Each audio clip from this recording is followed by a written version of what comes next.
Good afternoon to you. Thanks for joining us here, the intersection of faith and culture. This is the Meeting House on Faith Radio, and it is great to welcome to the program Jim E. Chandler as well as Jenn Gotzon. They are a husband and wife duo.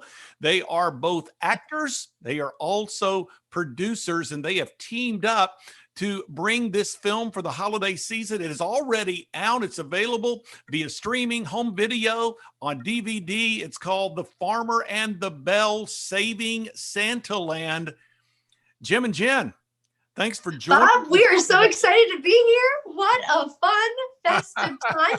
I love your Santa hat.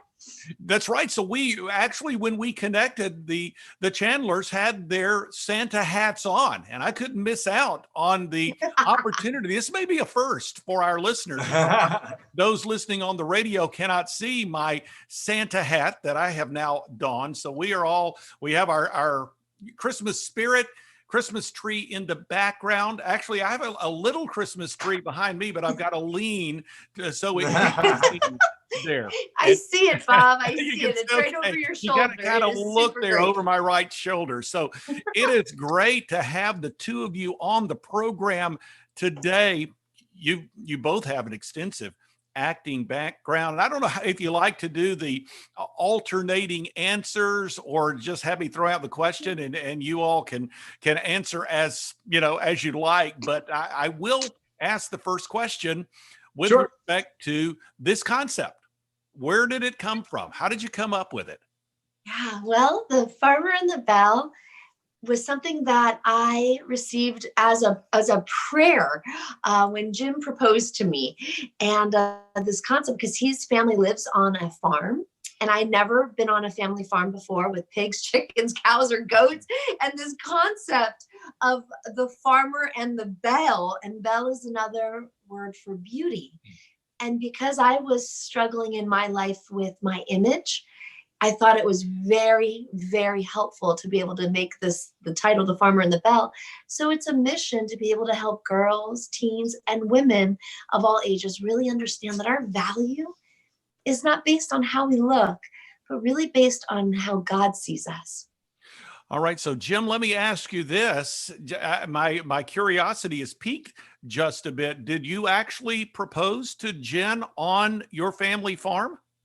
No, I did not propose to her there, but we were actually in the area and you were visiting at the time.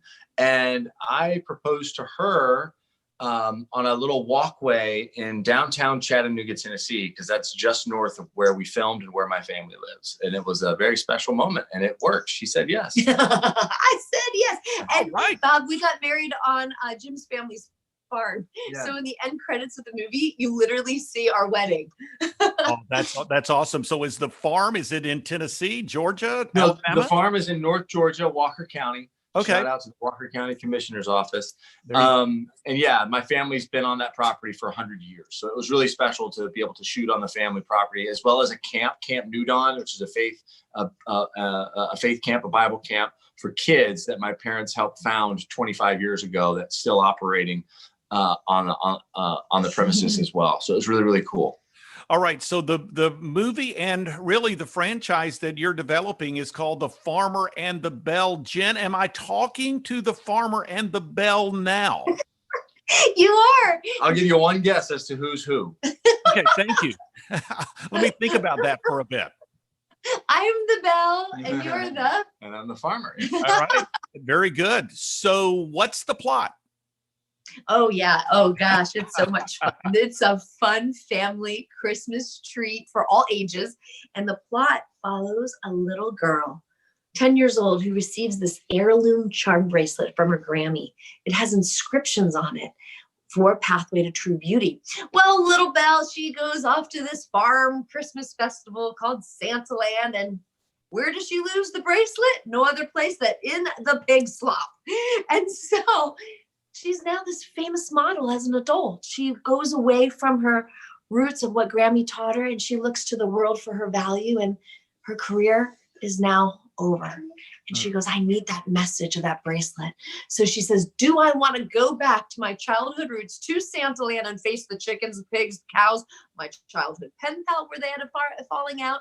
And do I want to realize is my value based on that spark of divinity? Or is it based on the glitz and glam of the fashion world over the Christmas season? Well, you're listening to Meeting House here on Faith Radio. Jenn Gotzon and Jim E. Chandler joining me today, husband-wife duo. They have produced and act in this movie, The Farmer and the Belle, Saving Santaland. So, Jim, let's kind of flesh this out just a bit. When you talk about Santaland, is that some sort of amusement type park or a Christmas Right. Well, festival?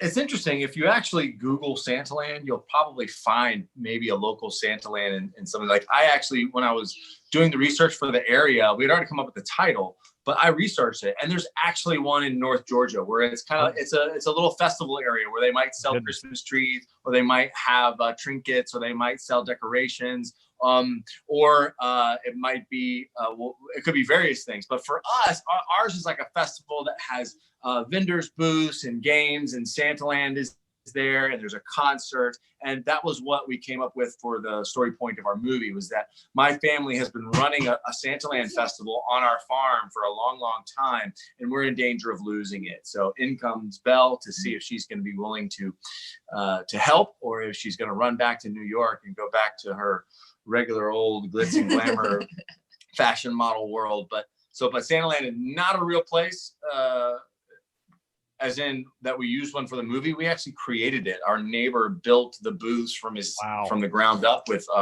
old scrap wood that was around, so they look very rustic. And the county gave us decorations. The city of Chickamauga decorating committee gave us decorations, and we were able to bring in a big sleigh. Like it's really great. So when you watch the movie, everything you see there was all from the community effort that came together to build the fictitious Santaland of the story. Yeah. Well, and Jenn, as you were saying, there's some imagery here with respect to Belle and some of the things that she was experiencing. So what does this imagery, this Santaland theme, how does that really help to reinforce or convey the message of the film? Yeah. Well, for Christmas, Santaland is like a traditional aspect. So we wanted to be able to take a message of value and beauty based on God's truths and weave it in a fun Christmas treat. And so Santaland is more of a vehicle to be able to have people laugh and enjoy as a family of all ages, kiddos to grandparents, while they walk away with those pearls of wisdom instilled in their heart about value. So at the end of the movie, we've been getting feedback from people who have just seen the film because it's out now, that it's one of their new favorite Christmas movies. People are talking about it. It's like a new family tradition. And it's because they're feeling inspired by the message that true beauty is when we serve others, just like Jesus comes to love one another. And so this is how we wrapped it all up and have fun with the story. Well, Jim, let me ask you to give your perspective. Both of you are veterans with respect to the film and entertainment industry, and you have teamed up for this particular film. When you think about communicating this message with respect to true beauty and identity from your perspective as a filmmaker, what did you want to do in order to communicate that message well? Okay. Did you say Jim or did you say Jenn? Jim. Okay, great. Our names are so similar. It can be right. Yeah. And then we both start talking, and then the world explodes.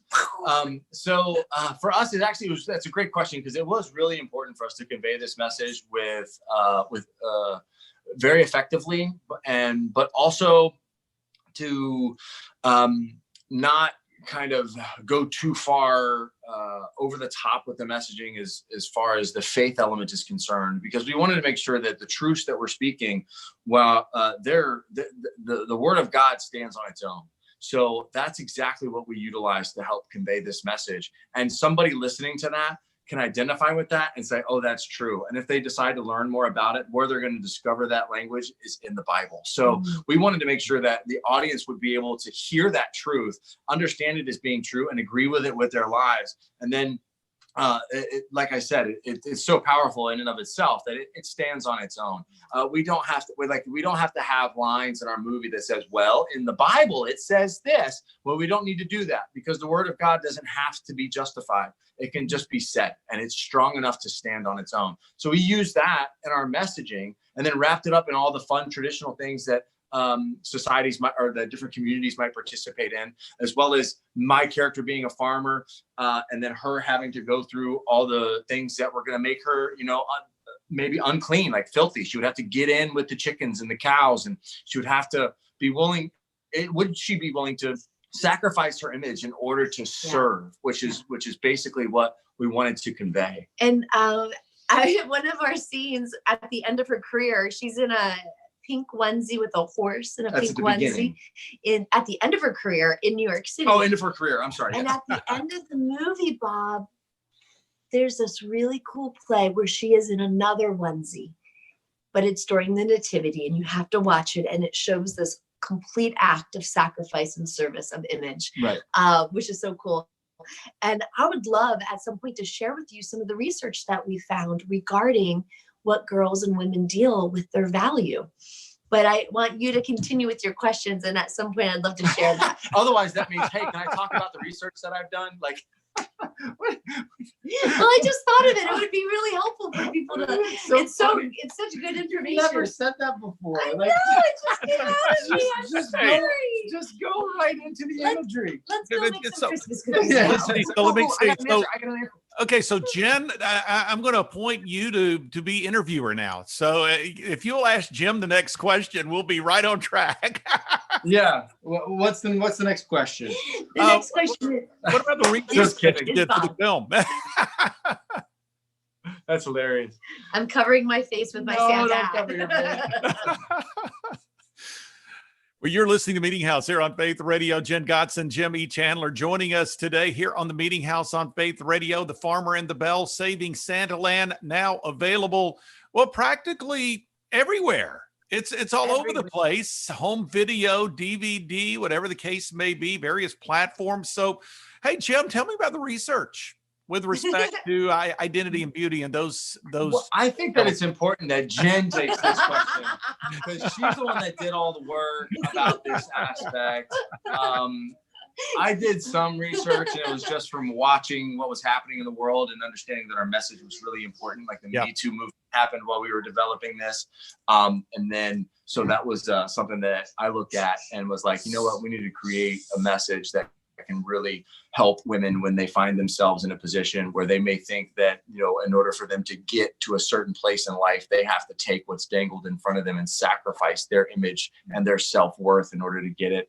And also to combat the predatory behavior of men was really important as well, was to show a man participating and interacting with a woman in a respectful and honoring way. So that was something that was important for me during this journey. One of the things I've said repeatedly about it is that men cannot give women value. It's something they inherently have from birth, but what we can do is support it, uplift it, and encourage it. And that's what we need to do. But as far as the psychology is concerned, Jenn did a wonderful job by speaking to, who'd you speak to? I spoke with a lot of psychologists. One was Greg and Erin Smalley. Oh, yes. They're such wonderful people from Focus on the Family. Yes. Along with pastors and psychologists across the world. And Bob, the reason why I did that was because when I was young, a teenager, I struggled with not feeling pretty enough. And I was made fun of that in school, which I think many people can relate. And now we're on social media and people put filters on and they do different poses that look alluring to be able to get likes. And really what's happening is inside the psychology, the DNA inside a woman and a girl's mind, they're trying to be pretty. So they can be loved and accepted. And I know those lies embedded in me that my looks were what made me valuable. And as an adult, I came out of a difficult relationship and I was feeling overweight and I was feeling like I was aging and I wasn't feeling like I was lovable or worthy. And so that's when I began researching, how do I overcome these lies?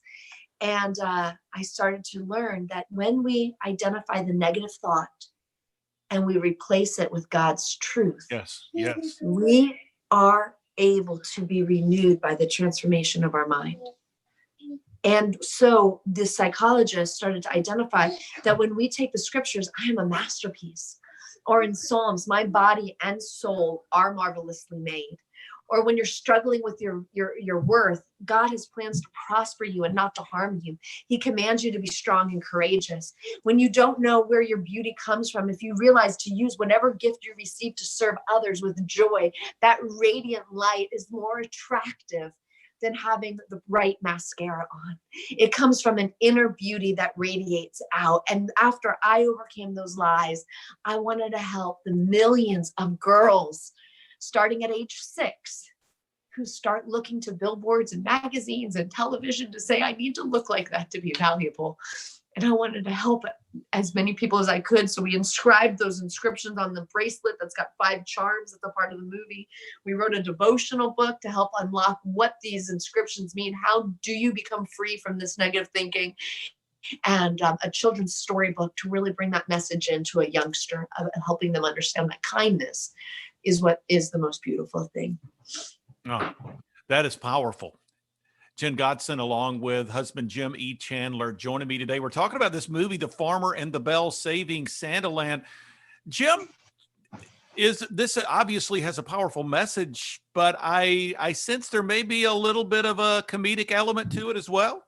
Oh yeah, that was something that was important to us in the beginning. Is when we originally started developing the story, we really had a broad comedy, almost like Home Alone, slapsticky, a very physical comedy, like a Lamborghini getting stuck in the cow pasture type stuff. We toned it down to focus in on some of that romance, but we kept some of that physicality and fun. Like we wanted it to be fun, like. There is that underlying message, but there's also a romance story. There's also a father-daughter relationship that you get to see, and you get to see what this community is like and how they come together to do Santaland and how much fun Santaland is. And just those fun Santaland games are really, really enjoyable.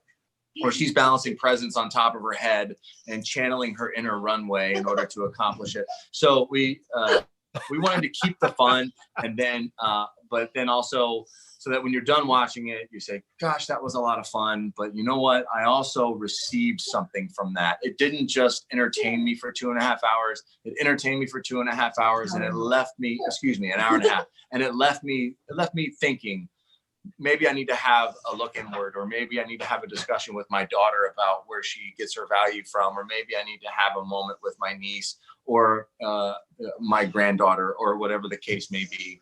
Yeah. And that's what we wanted to have happen, so that comedy is still there. You get to see her fall in mud, so that's fun.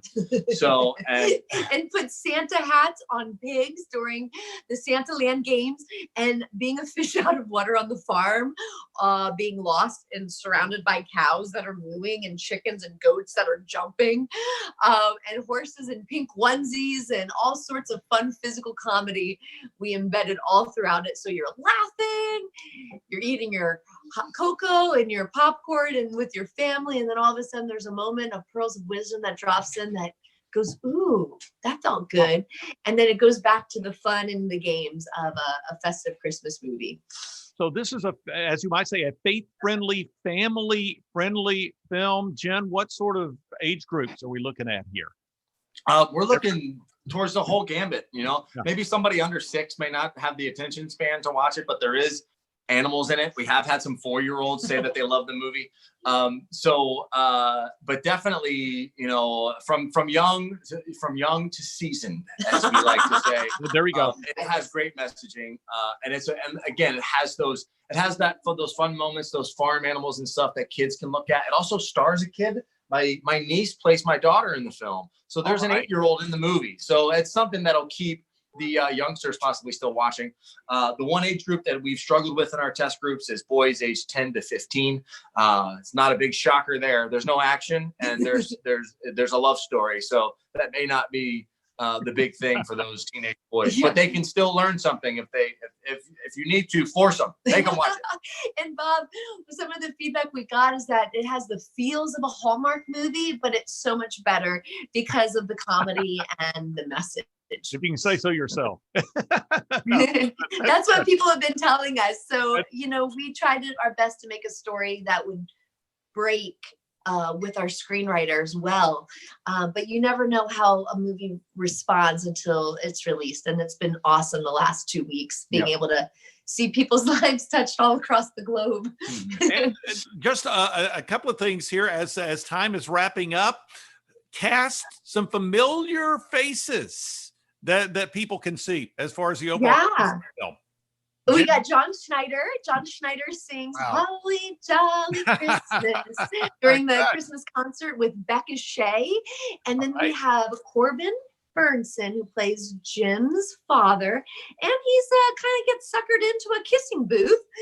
And who are some of the other wonderful And then we have the wonderful stand-up comedian Henry Cho, who's based out of Knoxville, and he performs at the Opry in Nashville. And then Natasha Bure, who people may recognize her as being Candace Cameron's daughter.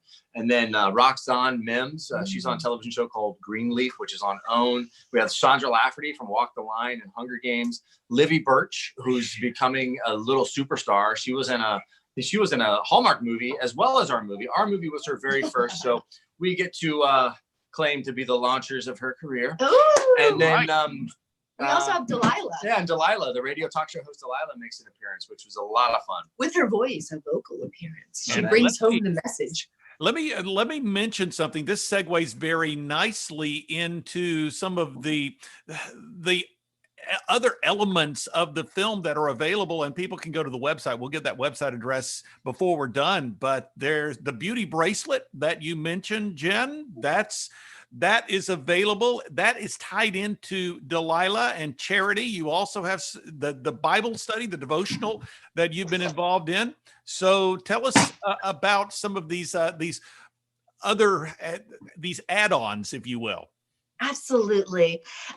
Their goal is to be able to minister to the young and to the seasoned.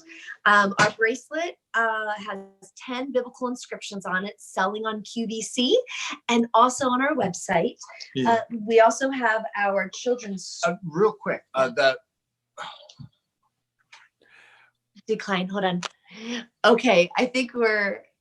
okay, great. I thought it was we just kind of glitched out there for just. Yeah, we got a phone call, so we apologize for that. I didn't mean to. I didn't mean to interrupt, but I wanted to because he did mention the charity with the Delilah yes, bracelet. please do. So please do. the bracelet itself, you can get it on QVC. Oh, they're I get calling that. in. We have our Somebody friends wants from it our right PR now. team calling in saying we need to. We're on with Yeah. Bob, it looks like we have a Christmas sleigh awaiting our appearance. The We're being Christmas called candy, in. the candy cane has come and it has pulled you away. Quick, It has. So Jenn real Gotzon. quick, our children's storybook is by Mike Narwaki, illustrated by Sarah Jo Floyd. It is read inside the movie by my character to Adele. And our devotional book is written by Michelle Cox, who writes for the Hallmark devotional book series. And again, it helps girls understand how do you renew your mind with those biblical inscriptions. We have a fun soundtrack, with great 17 original songs. Rhonda Vincent, Becca Shea, John Schneider, Tiffany Ashton. All of that is Jimmy available on our Chandler, website. Jenn Gotzon. Do you all sing on the soundtrack? No, we don't. No, thank you. Wow. And Bob, we do have to wrap up. We've been called 3 or 4 times from our PR team now, so we apologize. They're not going to be happy with me. They're not going to be happy. So thefarmerinthebell.net/shop. We love All you right. guys. Merry Christmas. very good. My apologies to the PR team. Thank you so much. No worries. Thank you so No, much. They said their love God to bless. you. Yeah, they said it's okay, but we do have to go. So. All right. And everyone, Hey, you they guys do are a. valuable. I've worked with All them right, for years. thanks. They do a great job. Thank you so much, Jimmy All Chandler. right, take care, everyone. Merry Christmas. Take care. Merry Christmas. Bye. Bye.